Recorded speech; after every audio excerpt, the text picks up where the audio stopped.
Puan muslimin dan muslimat yang dihormati sekalian, tajuk kita pada hari ini ialah soal PM baru lagi. Apa yang kita nak usahakan ialah nak laksanakan dan kuasakan undang-undang anti lompat.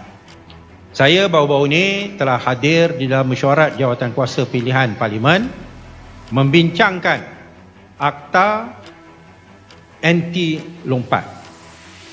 Dan tak terkejut, ada mereka-mereka yang bangun membela amalan lompat parti. Bagi kita, rakyat jelata, semua fed up dengan soal lompat parti dapat mandat rakyat. Lepas itu, wakil rakyat boleh buat ikut suka hati dia. Tapi dalam mesyuarat itu, dalam perbincangan pada petang itu, ada 2-3 individu yang kononnya golongan bijak pandai, intelektual dan sebagainya, menggunakan hujah bahawa ini dijaminkan oleh perlembagaan kerana perlembagaan mempertahankan individual liberty, perlembagaan mempertahankan freedom of association. Seolah-olah amalan lompat parti dan khianat kepada mandat rakyat dipertahankan oleh perlembagaan. And this is complete and total bullshit. Kerana soal freedom of association, kebebasan untuk kita bersekutu, berpersatuan dan sebagainya, memang betul. Tetapi setelah kamu mendapat mandat atas asas yang jelas dan nyata, tak ada orang boleh mengatakan bahawa lompat parti itu yang bukan satu pengkhianatan. Tak ada orang boleh menyatakan bahawa setelah kamu mendapat mandat untuk melakukan sesuatu dan dengan parti yang sesuatu ataupun gabungan yang sesuatu, tiba-tiba kamu lompat. Tak ada orang yang boleh mengatakan ini bukan satu pengkhianatan. Sedangkan mereka sendiri pun menggunakan istilah kerajaan tembok atap, pintu belakang dan sebagainya. Tapi apa yang saya nak sampaikan ialah bahawa mereka menganggap tindakan mereka adalah biasa, tak salah, nothing immoral. Dan bagi kita, ianya merupakan satu sikap yang amat mengejutkan dan amat menakutkan.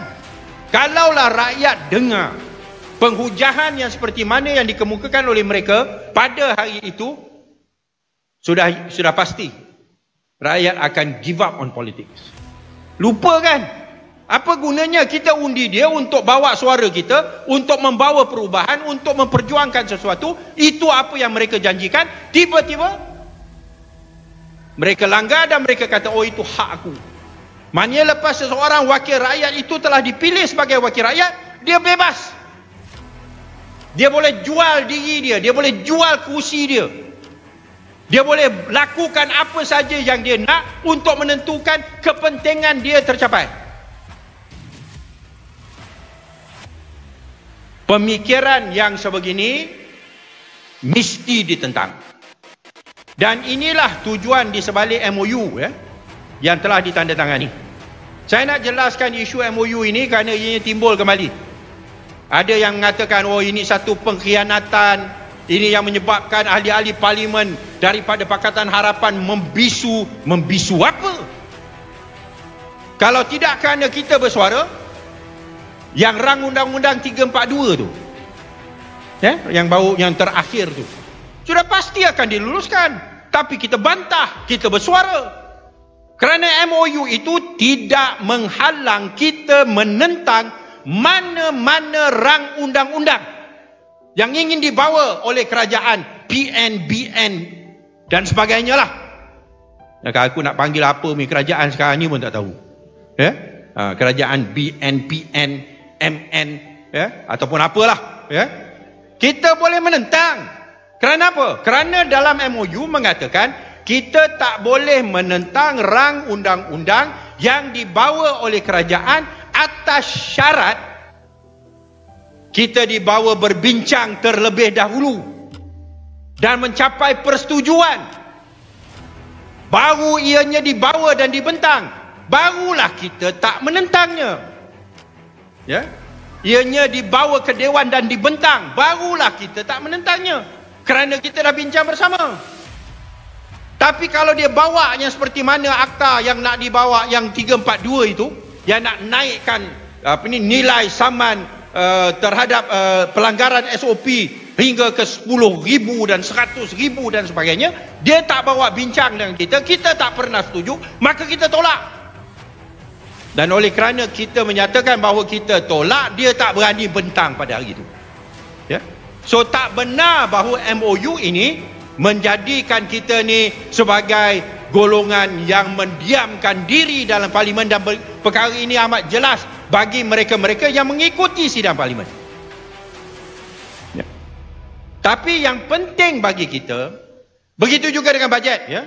Bajet kita tak boleh bantah kalau ianya telah dibincang terlebih dahulu. Dan memang sebelum dibentang bajet, telah diadakan beberapa sesi perbincangan. Dan kita bagikan pandangan-pandangan kita dan sebagainya. Ada yang dia terima. Seperti 45 bilion bajet tambahan untuk nak memerangi COVID. Dia terima. Ya? Dan adalah beberapa lagi. Ya? Saya bukan dalam jawatan kuasa bajet, tapi di antara syarat-syarat MOU itu telah dinyatakan dan dia terima. Tapi yang penting, selain daripada kita tidak menolak bajet, kita dapat beberapa perkara yang kita telah letakkan sebagai syarat. Apa dia? Yang satu, undang-undang anti lompat. Ini syarat. Dia mesti luluskan undang-undang anti lompat yang memerlukan 2/3 majoriti dalam parlimen, tuan-tuan. Kalau kita nak supaya adanya satu rang undang-undang yang menghalang lompat parti setelah menang dalam pilihan raya, kita perlukan sokongan 2/3 dalam parlimen.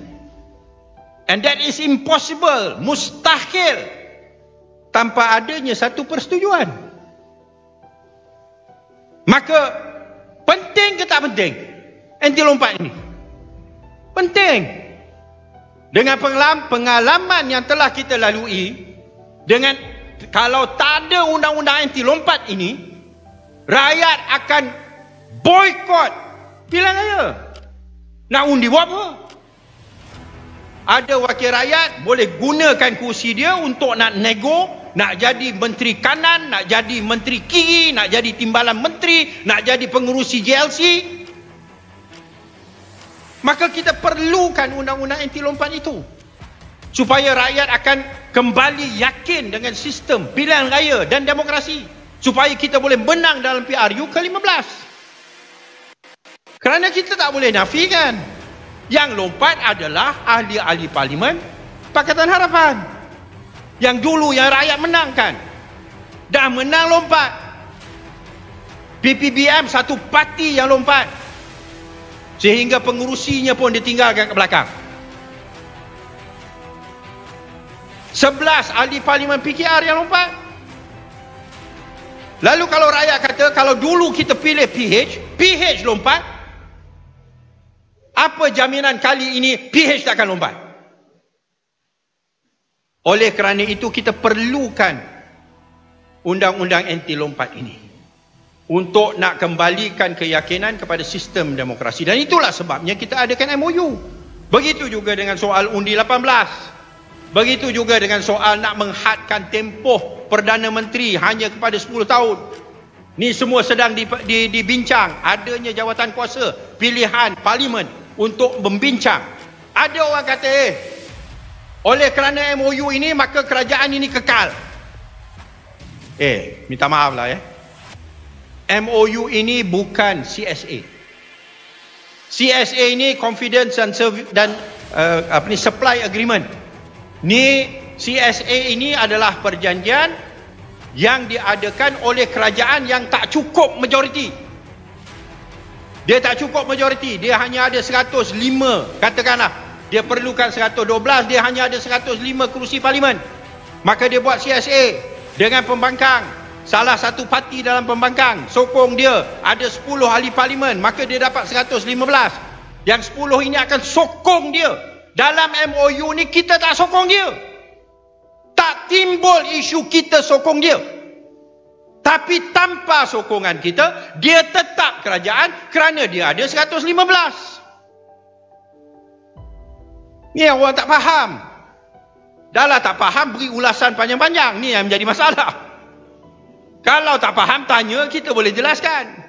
Tapi tak faham, beri ulasan panjang-panjang, kata kerajaan yang sedia ada ini kekal oleh kerana MOU. Kalau tak ada MOU pun 115 itu tetap bersama dengan mereka. Yang boleh menjatuhkan mereka adalah yang daripada 115 itu. Bukan kerana MOU.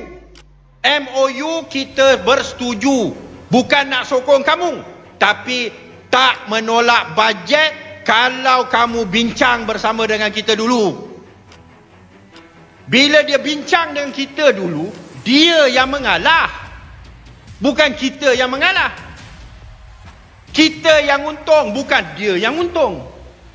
Kerana dulu tak pernah kerajaan bincang dengan pembangkang bila nak rangkakan bajet. Tiba-tiba dengan adanya MOU, kerajaan yang ada majoriti yang jelas sebanyak 115, dia sanggup nak runding dulu dengan pembangkang. Dapat persetujuan daripada pembangkang, baru dia bentang. Siapa yang mengalah? Dan sebagai balasan atas mengalahnya mereka, dia setuju nak luluskan rang undang-undang anti lompat. Satu kemenangan bagi kita. Dia setuju nak luluskan. Bukan nak luluskan, nak laksanakan undang-undang yang dah diluluskan. Iaitu Undi 18. Dah diluluskan, dia tak nak laksana. Dia berilah sebab-sebab teknikal tak boleh laksana. Tak dapat nak daftarkan lah, automatic registration lah, inilah, itulah. Undang-undang dah lulus. Lalu, kita kena faham. There is no compromise. Tak ada kita mengalah dengan kerajaan BNPN ini apabila kita tanda tangan MOU. Poin yang terakhir. Ni isu kerajaan Melayu Islam ni. Ini satu perkara yang perlu kita jelaskan. Baru-baru ni saya baca message WhatsApp seorang ustaz. Ustaz Firdaus, apa nama dia? Apa nama Ustaz Firdaus apa? Dia mengeluh. Dia kata dia menulis dan berucap tentang soal lawan rasuah. Dia serang amalan rasuah yang dah menjadi budaya di kalangan masyarakat kita. Fakhrul, Ustaz Fakhrul. Bukan Fakhrul Razi, Fakhrul lain. Yang Fakhrul Razi dia tak tulis bab-bab ni. Dia tulis, dia berceramah tentang isu lawan rasuah. Ada ustaz lain tegur dia, janganlah buang masa, benda sia-sia.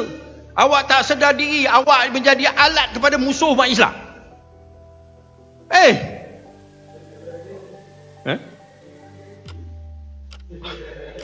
Dengan Haji Ali. Awak jadi alat barat, nak cakap pasal rasuah, nak lawan rasuah. Lalu musuh Islam nak umat Islam jangan amalkan rasuah. Musuh Islam. Yang kawan Islam nakkan orang Islam amalkan rasuah. Apa punya logik? Sampai ke tahap itu.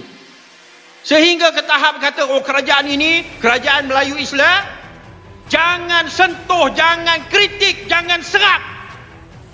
Buat apa sekalipun. Najib ke, Azam Baki ke, ni kerajaan Melayu Islam, kamu kena pertahankan, wajib. Wajib mempertahankan maksiat. Islam boleh jadi kuat dengan maksiat. Apa dah jadi? Dengan pemikiran yang macam ini, kita kena menunjukkan sikap yang tegas. Bagi Parti Amanah Negara, ni saya ambil line daripada Presiden lah. Ya? Nak bangkitkan umat Islam, nak hidupkan kembali umat Islam, nak revival umat Islam, paksinya adalah sifat amanah. Paksinya adalah sifat bertanggungjawab dan menegakkan kebenaran dan tidak khianat dan tidak mengamalkan rasuah dan menjadikannya sebagai satu budaya dalam kehidupan umat. Ya. Dan inilah perjuangan kita. Itulah sebabnya kita namakan parti kita Parti Amanah Negara. Kerana kita rasa kita umat Nabi Al-Amin. Kita umat Nabi yang digelar Al-Amin. Bagaimana umat ini boleh mempertahankan rasuah? Saya tak faham. Sepatutnya kita rasa malu. Sebagai umat Nabi Al-Amin, rasuah bermaharajalela. Lalu tuan-tuan dan puan-puan, sama-samalah kita rapatkan saf, walaupun kena jaga penjarakan, ya. Kita rapatkan saf, ya. Kita kuatkan tekad dan kesungguhan, kita teruskan perjuangan dan kita tetapkan, ya, bahawa wawasan Parti Amanah Negara, iaitu umat dan rakyat yang amanah, akan dapat kita bina bersama. Wallahu alam, wabillahi taufik wal hidayah. Assalamualaikum warahmatullahi taala wabarakatuh.